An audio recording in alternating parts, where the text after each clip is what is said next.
Me hapjen e rrugës së Arbrit, shumë banor të zonave që jetonin përreth apo ata që ishin larguar u rikthyen për të investuar, por nuk u lejuan të vijonin në ëndrrën e tyre.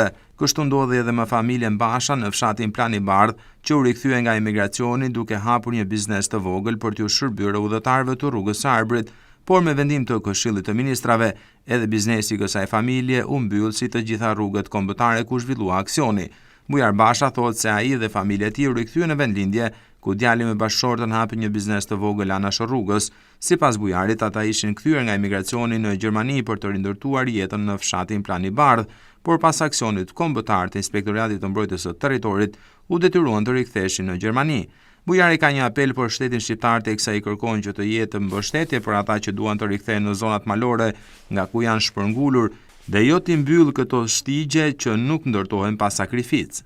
Kam marrë për me hap një biznes të vogël këtu janë trojet e babës, trojet e gjyshallarët edhe trojet e mia. Unë ka 20 vjet që jam largu këtej nga Plani Bardh edhe kërkoj që të vihet në vendlindje. Unë kam gjetur një biznes po me unën e kryeministit është mbyll. Ka dhënë nga Gjermania edhe ka ndar me hap një biznes të vogël këtu në vendlindjen time. Këtu dul urdhri kryeministrit edhe mbyllëm. Edhe nusi edhe djali ikën prapë në Gjermani. Nga aty këtu 6 metra janë. Myll vend e punë, myll këta, myll ata, myll këne, myll ane. Unë imigrant kam qenë. Tu kërkojmë nga pushteti që na japin pak nim. Nim kërkojmë që të jetë urdhën. Vazhdo ndërtimi.